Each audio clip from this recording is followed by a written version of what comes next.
बारीकी से अगर देखेंगे तो एक बात अवश्य हमारे ध्यान में आएगी। हमारे पर्व और पर्यावरण, इन दोनों के बीच एक बहुत गहरा नाता रहा है। जहां एक और हमारे पर्वों में पर्यावरण और प्रकृति के साथ सहजीवन का संदेश छिपा होता है, तो दूसरी ओर कई सारे पर्व प्रकृति की रक्षा के लिए ही मनाए जाते हैं। जैसे बिहार के पश्चिमी चंपारण में सदियों से थारू आदिवासी समाज के लोग 60 घंटे के लॉकडाउन, या उनके ही शब्दों में कहें तो 60 घंटे के बरना का पालन करते हैं। प्रकृति की रक्षा के लिए बरना को थारू समाज ने अपनी परंपरा का हिस्सा बना लिया है और सदियों से बनाया है। इस दौरान न कोई गांव में आता है, न ही कोई अपने घरों से बाहर निकलता है। और लोग मानते हैं कि अगर वो बाहर निकले या कोई बाहर से आया तो उनके आने जाने से लोगों की रोजमर्रा की गतिविधियों से नए पेड़ पौधों को नुकसान हो सकता है। बरना की शुरुआत में भव्य तरीके से हमारे आदिवासी भाई बहन पूजा पाठ करते हैं और उसकी समाप्ति पर आदिवासी परंपरा के गीत, संगीत, नृत्य जम करके उसके कार्यक्रम भी होते हैं। साथियों, इन दिनों ओणम का पर्व भी धूमधाम से मनाया जा रहा है। ये पर्व चिनगम महीने में आता है। इस दौरान लोग कुछ नया खरीदते हैं, अपने घरों को सजाते हैं, पुक्लम बनाते हैं, ओणम सादिया का आनंद लेते हैं। तरह तरह के खेल और प्रतियोगिताएं भी होती हैं। ओणम की धूम तो आज दूर सुदूर विदेशों तक पहुंची हुई है। अमेरिका हो, यूरोप हो या खाड़ी देश हो, ओणम का उल्लास आपको हर कहीं मिल जाएगा।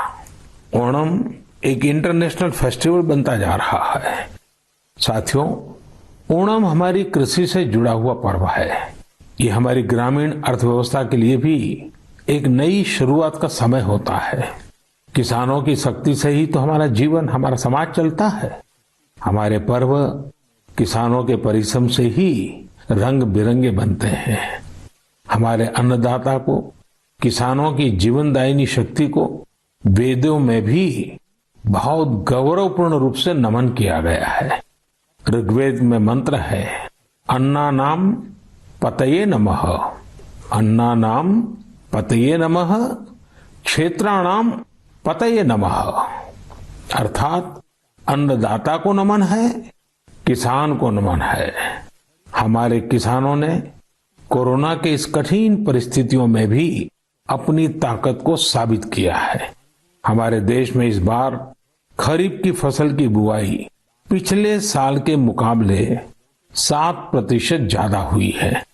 धान की रुपाई इस बार लगभग 10%, दालें लगभग 5%, मोटे अनाज कोर्स सीरियल्स लगभग 3%, ऑयल सीड्स लगभग 13%, कपास लगभग 3% ज्यादा बोई गई है। मैं इसके लिए देश के किसानों को बधाई देता हूं, उनके परिश्रम को नमन करता हूं। मेरे प्यारे देशवासियों, कोरोना के इस कालखंड में देश कई मोर्चों पर एक साथ लड़ रहा है, लेकिन इसके साथ साथ कई बार मन में ये भी सवाल आता रहा कि इतने लंबे समय तक घरों में रहने के कारण मेरे छोटे छोटे बाल मित्रों का समय कैसे बीतता होगा। और इसी से मैंने गांधीनगर की चिल्ड्रन यूनिवर्सिटी, जो दुनिया में एक अलग तरह का प्रयोग है, भारत सरकार के महिला और बाल विकास मंत्रालय, शिक्षा मंत्रालय, सूक्ष्म लघु और मध्यम उद्योग मंत्रालय, इन सभी के साथ मिलकर हम बच्चों के लिए क्या कर सकते हैं, इस पर मंथन किया, चिंतन किया। मेरे लिए ये बहुत सुखद था, लाभकारी भी था, क्योंकि एक प्रकार से ये मेरे लिए भी कुछ नया जानने का, नया सीखने का अवसर बन गया। साथियों, हमारे चिंतन का विषय था खिलौने और विशेषकर भारतीय खिलौने। हमने इस बात पर मंथन किया कि भारत के बच्चों को नए नए टॉयज कैसे मिले, भारत टॉय प्रोडक्शन का बहुत बड़ा हब कैसे बने। वैसे मैं मन की बात सुन रहे बच्चों के माता पिता से क्षमा मांगता हूं, क्योंकि हो सकता है उन्हें अब ये मन की बात सुनने के बाद खिलौनों की नई नई डिमांड सुनने का शायद एक नया काम सामने आ जाएगा। साथियों, खिलौने जहां एक्टिविटी को बढ़ाने वाले होते हैं, तो खिलौने हमारी आकांक्षाओं को भी उड़ान देते हैं। खिलौने केवल मन ही नहीं बहलाते, खिलौने मन बनाते भी हैं और मकसद गढ़ते भी हैं। मैंने कहीं पढ़ा कि खिलौनों के संबंध में गुरुदेव रविंद्रनाथ टैगोर ने कहा था कि बेस्ट टॉय वो होता है जो इनकम्प्लीट हो, ऐसा खिलौना जो अधूरा हो और बच्चे मिलकर खेल खेल में उसे पूरा करें। गुरुदेव टैगोर ने कहा था कि जब वो छोटे थे तो खुद की कल्पना से घर में मिलने वाले सामानों से ही अपने दोस्तों के साथ अपने खिलौने और खेल बनाया करते थे। लेकिन एक दिन बचपन के उन मौज मस्ती भरे पलों में बड़ों का दखल हो गया। हुआ ये था कि उनका एक साथी एक बड़ा और सुंदर सा विदेशी खिलौना लेकर आ गया। खिलौनों को लेकर इतराते हुए अब सब साथी का ध्यान खेल से ज्यादा खिलौने पर रह गया। हर किसी के आकर्षण का केंद्र खेल नहीं रहा, खिलौना बन गया। जो बच्चा कल तक सबके साथ खेलता था, सबके साथ रहता था, घुल मिल जाता था, खेल में डूब जाता था, वो अब दूर रहने लगा। एक तरह से बाकी बच्चों से भेद का भाव उसके मन में बैठ गया। महंगे खिलौने में बनाने के लिए भी कुछ नहीं था, सीखने के लिए भी कुछ नहीं था। यानी कि एक आकर्षक खिलौने ने एक उत्कृष्ट बच्चे को कहीं दबा दिया, छिपा दिया, मुरझा दिया। इस खिलौने ने धन का, संपत्ति का, जरा बड़प्पन का प्रदर्शन कर लिया, लेकिन उस बच्चे की क्रिएटिव स्पिरिट को बढ़ने और संवरने से रोक दिया। खिलौना तो आ गया, पर खेल खत्म हो गया और बच्चे का खिलना भी खो गया। इसलिए गुरुदेव कहते थे कि खिलौने ऐसे होने चाहिए जो बच्चे के बचपन को बाहर लाएं, उसकी क्रिएटिविटी को सामने लाएं। बच्चों के जीवन के अलग अलग पहलू पर खिलौनों का जो प्रभाव है, इस पर राष्ट्रीय शिक्षा नीति में भी बहुत ध्यान दिया गया है। खेल खेल में सीखना, खिलौने बनाना सीखना, खिलौने जहां बनते हैं वहां की विजिट करना, इन सबको करिकुलम का हिस्सा बनाया गया है। साथियों, हमारे देश में लोकल खिलौनों की बहुत समृद्ध परंपरा रही है। कई प्रतिभाशाली और कुशल कारीगर हैं जो अच्छे खिलौने बनाने में महारत रखते हैं। भारत के कुछ क्षेत्र टॉय क्लस्टर्स यानी खिलौने के केंद्र के रूप में भी विकसित हो रहे हैं।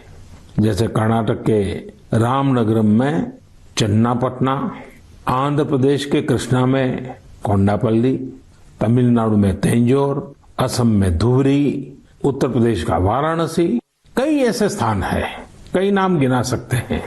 आपको ये जानकर आश्चर्य होगा कि global toy industry 7 lakh crore रुपये से भी अधिक की है।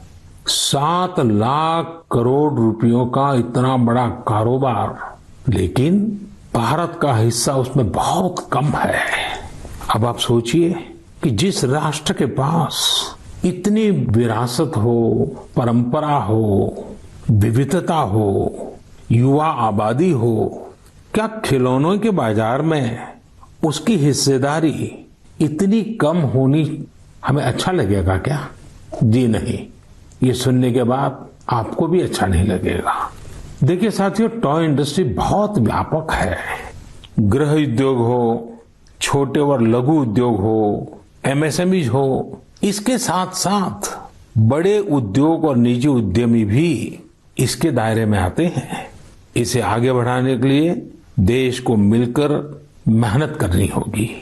अब जैसे आंध्र प्रदेश के विशाखापट्टनम में श्रीमान सीवी राजू है, उनके गांव के अति कोपक्का टॉयज एक समय में बहुत प्रचलित थे।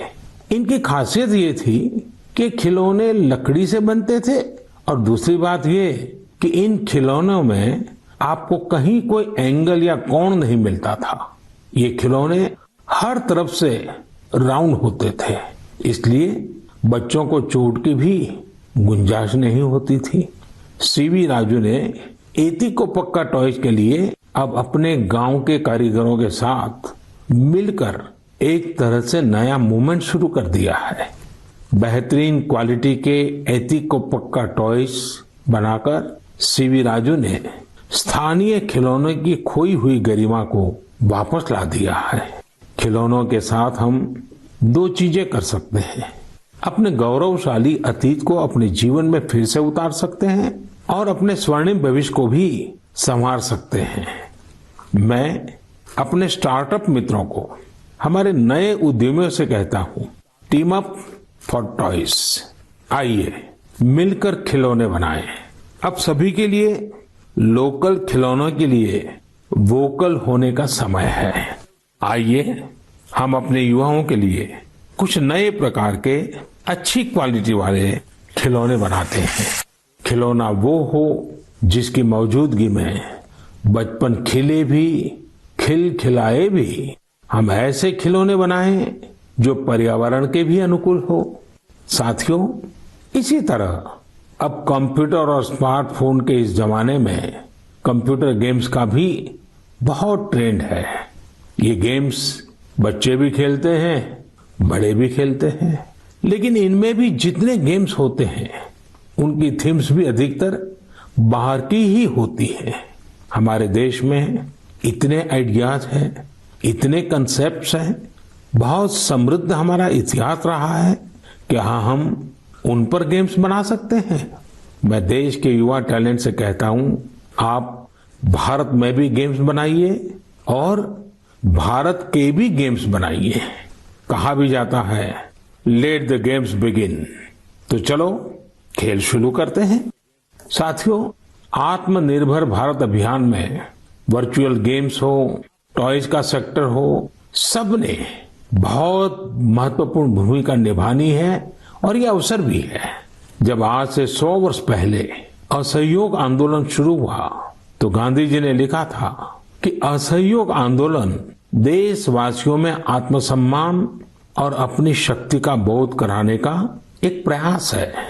आज जब हम देश को आत्मनिर्भर बनाने का प्रयास कर रहे हैं तो हमें पूरे आत्मविश्वास के साथ आगे बढ़ना है। हर क्षेत्र में देश को आत्मनिर्भर बनाना है। असहयोग आंदोलन के रूप में जो बीज बोया गया था उसे अब आत्मनिर्भर भारत के वटवृक्ष में परिवर्तित करना हम सबका दायित्व है। मेरे प्यारे देशवासियों, भारतीयों के इनोवेशन और सॉल्यूशन देने की क्षमता का लोहा हर कोई मानता है और जब समर्पण भाव हो, संवेदना हो तो ये शक्ति असीम बन जाती है। इस महीने की शुरुआत में देश के युवाओं के सामने एक ऐप इनोवेशन चैलेंज रखा गया।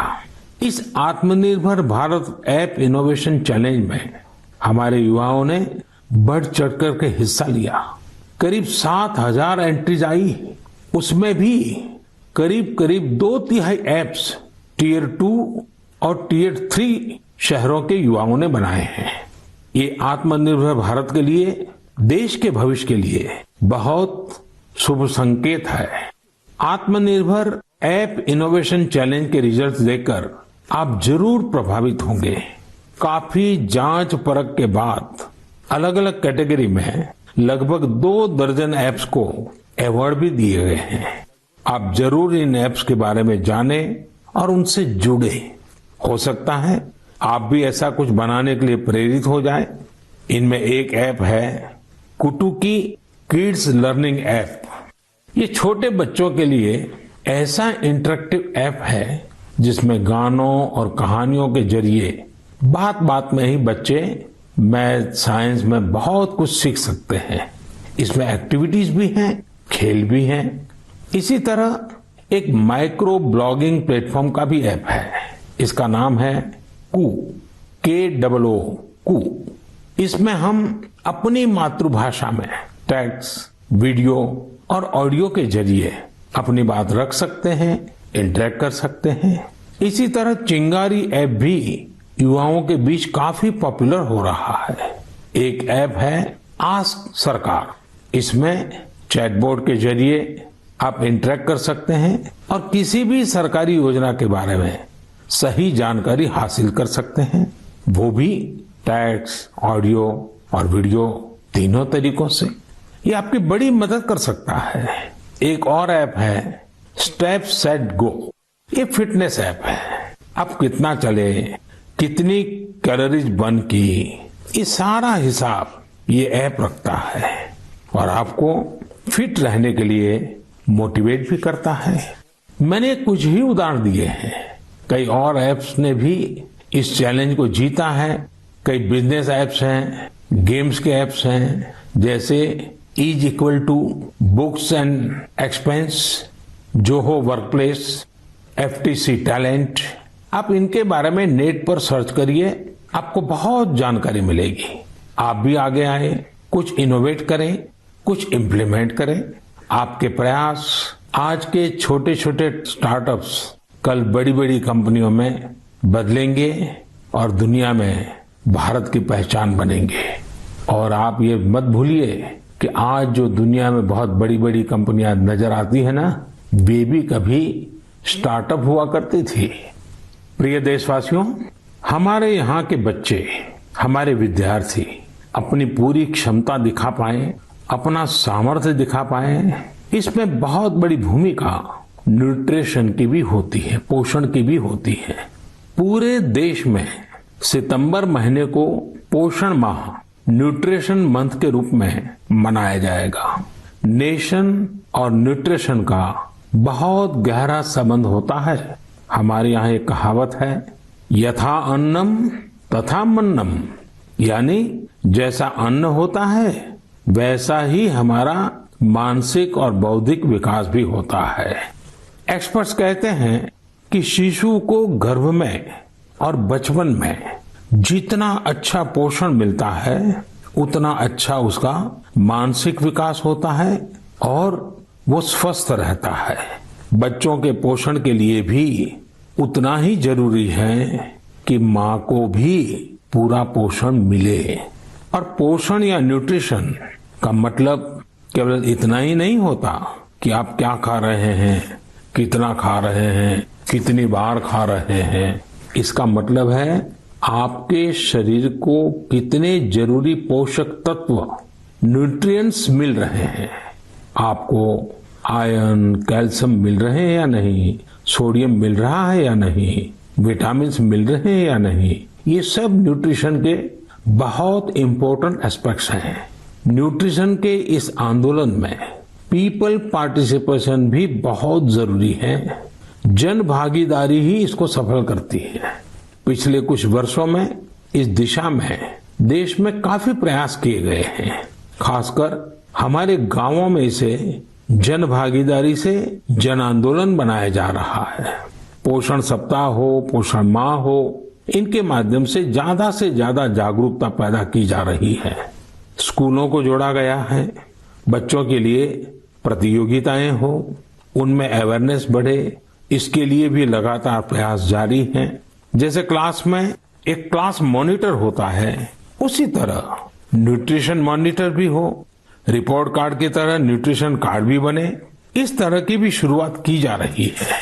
पोषण माह, न्यूट्रिशन मंथ के दौरान MyGov पोर्टल पर एक फूड एंड न्यूट्रिशन क्विज भी आयोजित की जाएगी और साथ ही एक मीम कंपटीशन भी होगा।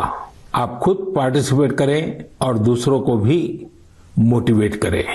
साथियों, अगर आपको गुजरात में सरदार वल्लभ भाई पटेल के स्टैच्यू ऑफ यूनिटी जाने का अवसर मिला होगा और कोविड के बाद जब वो खुलेगा और आपको जाने का अवसर मिलेगा, तो वहां एक यूनिक प्रकार का न्यूट्रिशन पार्क बनाया गया है।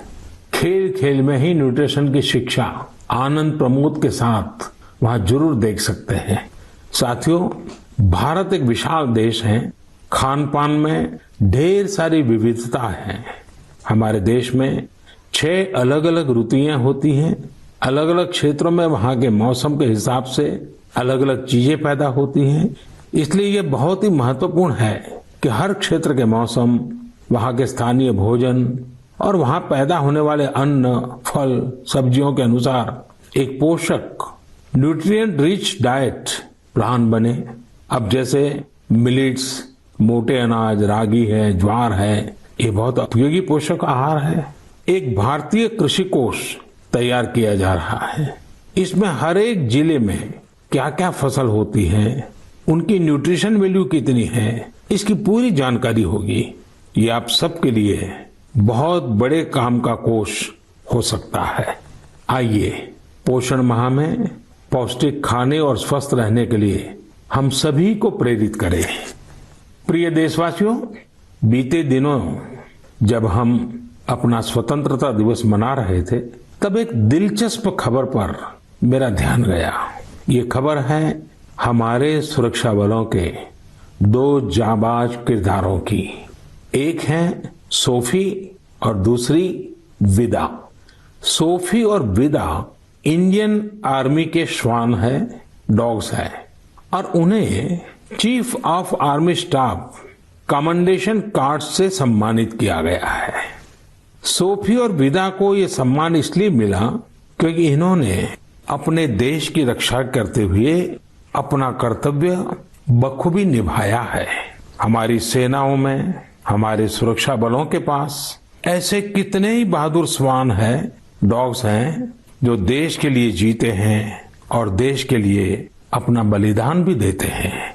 कितने ही बम धमाकों को, कितनी ही आतंकी साजिशों को रोकने में ऐसे डॉग्स ने बहुत अहम भूमिका निभाई है।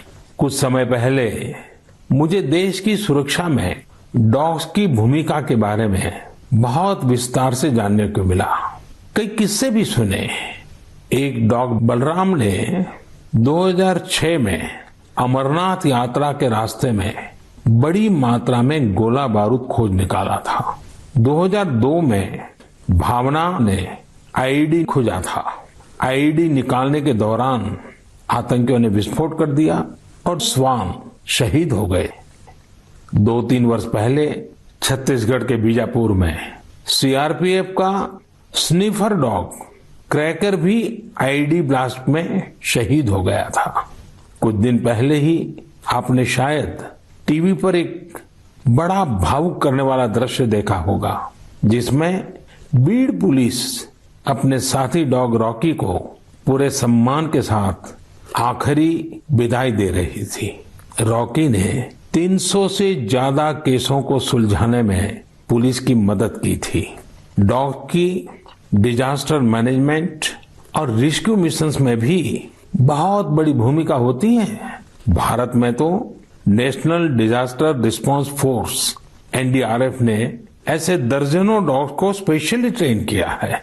कहीं भूकंप आने पर, इमारत गिरने पर, मलबे में दबे जीवित लोगों को खोज निकालने में ये डॉग्स बहुत एक्सपर्ट्स होते हैं।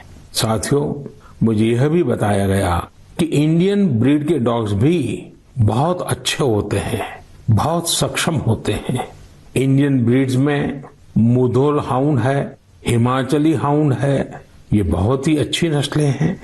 राजपलायम, कन्नी, चिप्पी पराई और कोम्बाई भी बहुत शानदार इंडियन ब्रीड्स हैं। इनको पालने में खर्च भी काफी कम आता है और ये भारतीय माहौल में ढले भी होते हैं। अब हमारी सुरक्षा एजेंसियों ने भी इन इंडियन ब्रीड्स के डॉग्स को अपनी सुरक्षा दस्ते में शामिल कर रही है। पिछले कुछ समय में आर्मी, सीआईएसएफ, एनएसजी ने मुधोल हाउंड डॉग्स को ट्रेन करके डॉग स्क्वाड में शामिल किया है। सीआरपीएफ ने कोम्बाई डॉग्स को शामिल किया है। Indian council of agriculture research भी भारतीय नस्ल के डॉग्स पर रिसर्च कर रही है।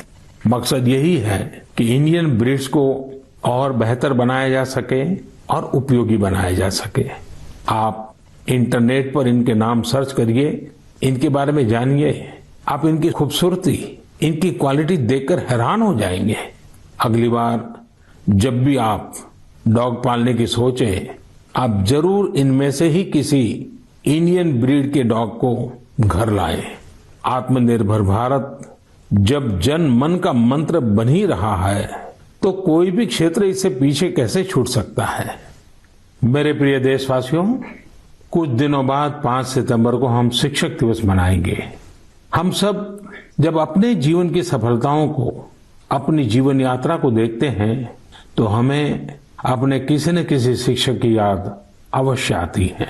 तेजी से बदलते हुए समय और कोरोना के संकट काल में हमारे शिक्षकों के सामने भी समय के साथ बदलाव की एक चुनौती रख दी है।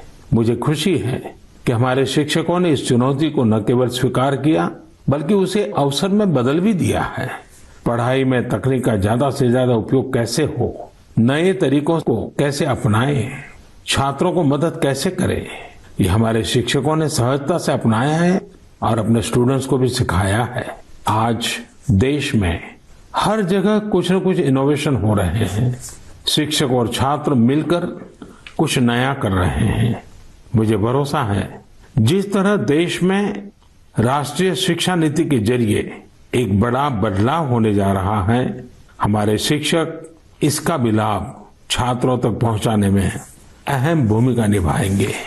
साथियों, और विशेषकर मेरे शिक्षक साथियों, वर्ष 2022 में हमारा देश स्वतंत्रता के 75 वर्ष का पर्व मनाएगा। स्वतंत्रता के पहले अनेक वर्षों तक हमारे देश में आजादी का जंग, उसका एक लंबा इतिहास रहा है।